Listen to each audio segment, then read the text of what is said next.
अगला जो टॉपिक मैं डिस्कस करने वाला हूँ वह है समृद्ध विचार। तो फ्रेंड्स, किसी व्यक्ति ने एक बार एक विद्वान से समृद्धि का रहस्य पूछा, तो विद्वान ने बड़ा ही संक्षिप्त उत्तर दिया, समृद्ध विचार। कितने हैरानी की बात है कि इतने जटिल प्रश्न का इतना सरल उत्तर, और उत्तर जितना सरल उतना ही सुनिश्चित भी।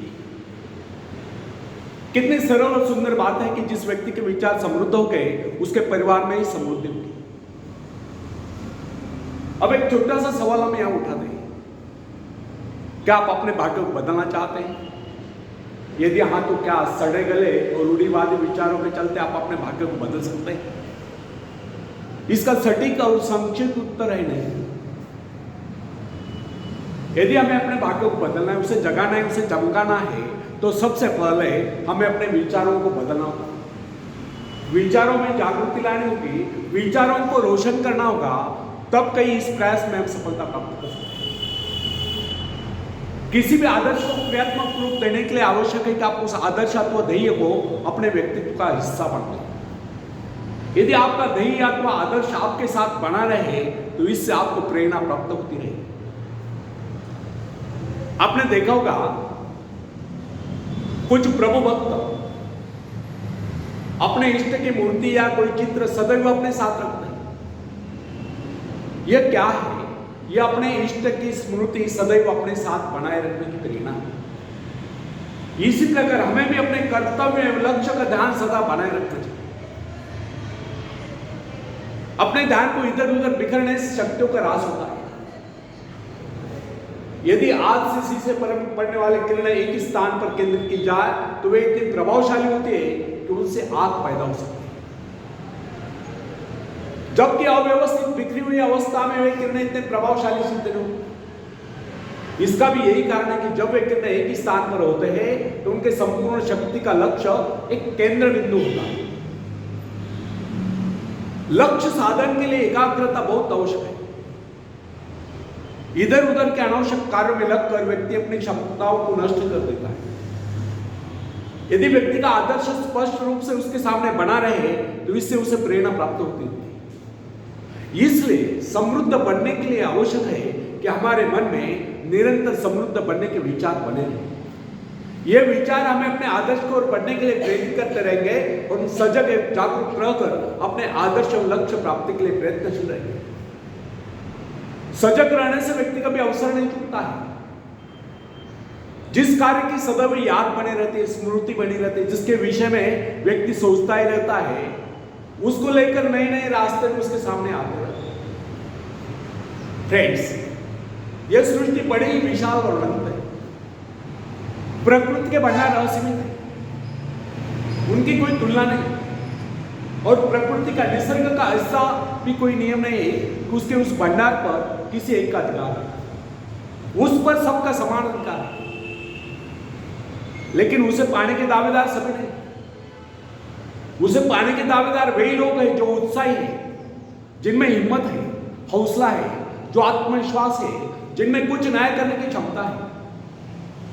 अकर्मण्य, निरीह, मूढ़ और डरपोक या आलसी लोगों को न तो उसे पाने का अधिकार है, ना ही वे उसे पा सकते हैं।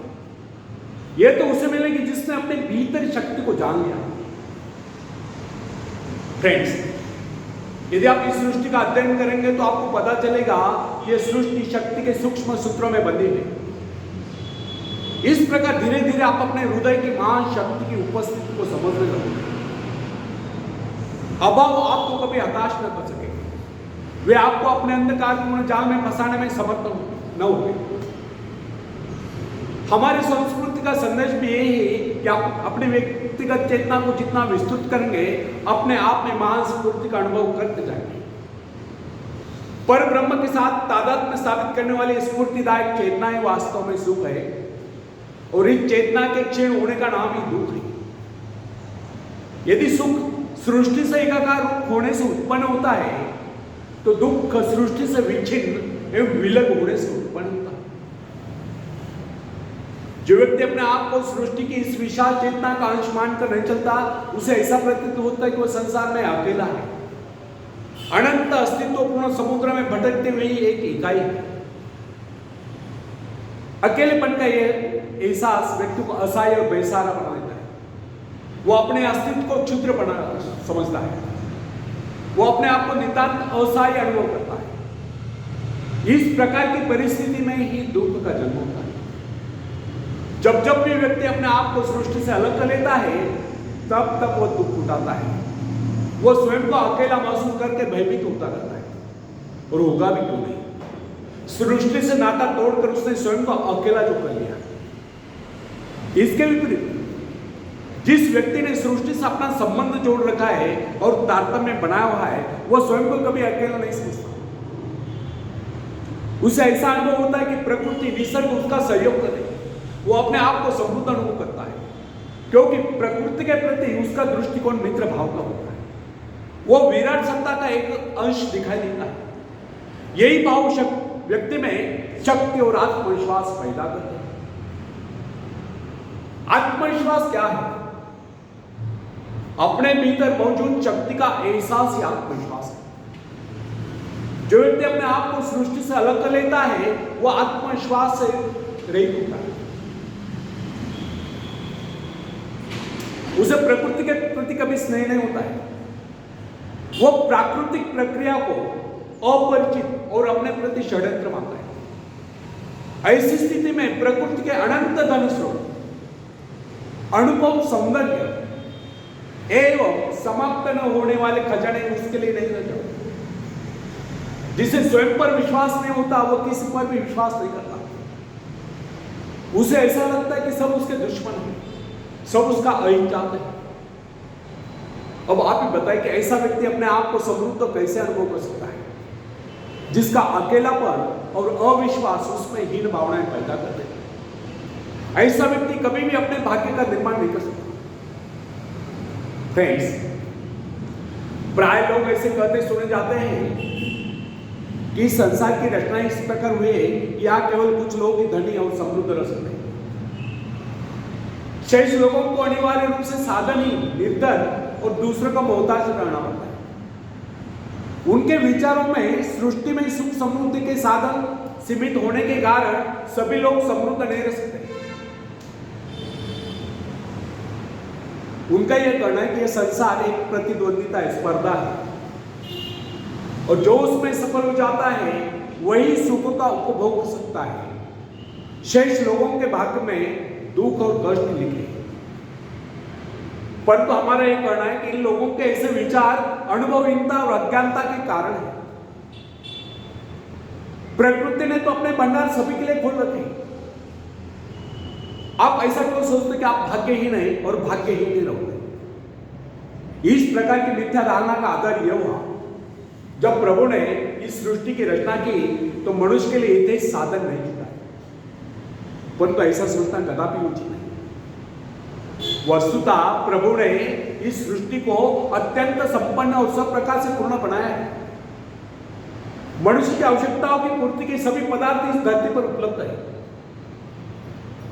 यदि कोई इस निधि का प्रयोग नहीं कर पाता है तो इसमें उस सृष्टि निर्माता का क्या दोष है? विधाता ने तो अपनी रचना संपूर्ण बनाई है। यदि कोई उसे ग्रहण करने में असमर्थ है, आनाकानी करता है, आलस्य में पड़ा रहता है, तो वह जगन्यता क्या कर सकता है? कहावत प्रसिद्ध है, आप घोड़े को पानी तक ले जा सकते हैं या पानी लाकर घोड़े के सामने रख तो सकते हैं, परंतु उसे पीने के लिए विवश नहीं कर सकते। यदि घोड़े को प्यास लगे तो पानी पीकर प्यास तो उसे शांत करनी होगी। अपनी गर्दन को झुकाकर पानी में मुंह तो उसे डालना होगा।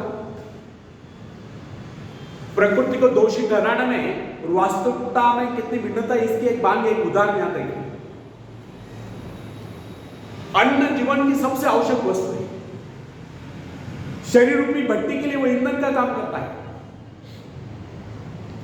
संसार में निर्धनों की प्रमुख समस्या दो की रोटी है।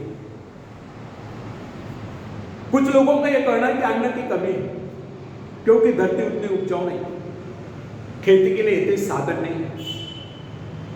समय नहीं, परंतु ये धारणा निर्मूल है, क्योंकि कृषि विशेषज्ञों का यह कहना है कि आज भी विश्व में बहुत सी भूमि बिना जोती पड़ी है। यह भूमि अत्यधिक उपजाऊ है, क्योंकि अभी तक इस भूमि में खेती नहीं हुई, इसलिए उसके प्राकृतिक उर्वरा तत्व अर्थात नैसर्गिक सुपीकता अभी तक उसमें सुरक्षित है।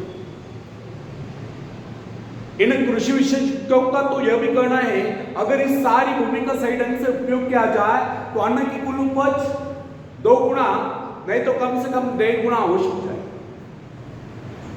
फ्रेंड्स, व्यक्ति के जीवन की बात छोड़िए, सभ्यता के इतिहास का अध्ययन करने पर आपको यह मालूम हो जाएगा कि प्राचीन काल में लोग अपने घरों को प्रकाशित करने के लिए चर्बी का प्रयोग किया करते थे। आप यह भी जानते होंगे कि यह चर्बी हवेल मछलियों के शरीर से निकाली जाती है। एक दिन लोगों को ज्ञात हुआ कि हवेल मछलियों की कमी पड़ गई। ऐसी स्थिति में चर्बी का भयंकर संकट उपस्थित हुआ, परंतु आवश्यकता आविष्कार की जननी है, शोध की जननी है। उसी के साथ साथ मिट्टी के तेल का भी आविष्कार हुआ। अब कुछ दिन पहले वैज्ञानिकों ने घोषित कर दिया कि मिट्टी के तेल की मात्रा भी सीमित है और इस बात की पूरी संभावना है कि कुछ दिनों में मिट्टी के तेल के कुएं सूख जाएंगे। इससे लोग एक बार फिर चिंतित हो गए, क्योंकि उस काल में शक्ति का मुख्य साधन तेल ही था, जिससे कल कारखाने और अन्य अनेक प्रकार के वाहन चलते थे। लेकिन अगले क्षण में वैज्ञानिकों ने इस प्रकार की घोषणा कर दी कि अणुशक्ति का प्रयोग प्रतिदिन की आवश्यकताएं पूरी करने के लिए किया जा सकता है। इसके साथ ही जल विद्युत का निरंतर बढ़ता हुआ प्रचार भी मानव की सभी आवश्यकताओं की पूर्ति करता है। आजकल तो सोलर एनर्जी पर बड़ा रिसर्च हो रहा है। पवन चक्कियों का इस्तेमाल बड़े पैमाने पे हो रहा है। इस प्रकार प्रकृति के अक्षय भंडारों और मनुष्य की चमत्कार पूर्ण आविष्कार प्रवृत्ति के अनेक उदाहरण इस तथ्य की पुष्टि करते हैं, यदि व्यक्ति उत्साही और स्वावलंबी हो तो उसके लिए संसार में किसी चीज की कोई कमी नहीं। खोजने पर वह सब कुछ प्राप्त कर लेता है। इसलिए कहा गया है, जिन्हें खोजा तिन्हें पाया। मनुष्य को भ्रम होता है कि उसने बहुत कुछ कर लिया, बहुत कुछ पा लिया है और प्रकृति के स्रोत खाली हो गए, किंतु यह उसकी भूल है, वो भ्रम में जीता है। वास्तविकता तो यह है कि मनुष्य ने अभी तक विश्व के एक अंश पर विजय प्राप्त की। पता नहीं अभी तक इस पृथ्वी के गर्भ में कितने खजाने अछूते थे पड़े हैं। यह विशाल ब्रह्मांड और इसका यह अंतहीन घेरा मनुष्य की प्रतिभा के लिए भयंकर चुनौती है। वैज्ञानिक न्यूटन ने गणित संबंधी नियमों द्वारा इस संसार की विशालता का अनुमान लगा लेने के बाद कहा था, वह तो अभी तक एक अथांग सागर के तट पर खड़ा हूं और किसी अबोध बालक की तरह आयु पर खाक छाड़ने पर भी मेरे आप केवल कुछ सिंपियाई लगी। न जाने इस ब्रह्मांड सागर के धरोतले न जाने कितने करोड़ों करोड़ों माणिक मोती बिखरे हुए पड़े हैं, जिनके हमें अभी भी तलाश है। ये बात सच है कि संसार असीम और अपरिमित है। ब्रह्मांड में हमारी सभी इच्छाओं और आशा आकांक्षाओं को पूरा करने की क्षमता है। सुख प्राप्त करने के लिए केवल इन स्रोतों का उपयोग करना उत्साह के द्वारा ही संभव हो सकता है। सोई हुई शक्तियों को जगाकर प्रकृति के इस विशाल भंडार का उपयोग करने के लिए किए गए प्रयत्न अनंत है। समृद्धि उद्योगी पुरुष की दासी। प्रभु ने इस सृष्टि का निर्माण व्यक्ति के आनंद प्राप्ति के लिए किया है। ईश्वर ने मनुष्य की रचना इसलिए नहीं की कि वह सदैव हवा में रहकर कष्ट भुगता है। क्या बता सकते हैं कि कोई रचनाकार अपने किसी भी कृत्य के लिए इस प्रकार के भविष्य की रचना कर सकता है? कदापि नहीं। सच तो यह है कि हमारा जन्म सुख शांति पूर्वक जीने के लिए, यह सृष्टि हमारे ही उपयोग के लिए बनाई गई। जीवन का अर्थ यंत्रणा नहीं, आनंद तथा उसका उपभोग। अर्थात आनंद का अर्थ रुच्चंकर क्रीड़ा या अय्याशी। विलासिता और अय्याशी तो जीवन को पतन के गर्त की ओर जाता है। आनंद का वास्तविक अर्थ है व्यक्ति की सभी शक्तियों का पूर्ण विकास और विकसित क्षमताओं का विश्व कल्याण के लिए प्रयोग। नैतिक जीवन में एक प्रकार के संतुलन की सृष्टि करना है। आनंद का अर्थ है सुख, समृद्धि, शांति और सद्भाव का आगमन तथा दुख, दरिद्रता, ईर्ष्या, द्वेष आदि बुराइयों का नाश। आनंद जीवन का स्वर्गिक पहलू है। हृदय की स्वच्छता, दृढ़ता, धैर्य आदि बातें आनंद के लिए प्रारंभिक सीढ़ियां हैं। मनुष्य के जीवन में आनंद का अनुभव उस समय तक नहीं होता जब तक वो अपने मन से शंकाओं, संदेह, ईर्ष्या, द्वेष आदि बुराइयों को दूर नहीं करे। भय और शंका जीवन रूपी गंगा में विष होते हैं। बुराइयों का संघर्ष जीवन की समरसता को नष्ट कर देता है और समरसता का अभाव जीवन में विसंगतियां पैदा करता है और विसंगतियां जीवन के उज्जवल पक्ष पर इस प्रकार छा जाते हैं जैसे चांद पर ग्रह। आशा, विश्वास, श्रद्धा आदि बातें जीवन को अलंकृत करते हैं। इनसे जीवन में शुचिता, स्वच्छता और निर्मलता का समावेश होता है और इन्हीं से जीवन में संतुलन आता है और संतुलित जीवन ही मनुष्य के हृदय में प्रेम रूपी संतुलन का स्थान है। फ्रेंड्स,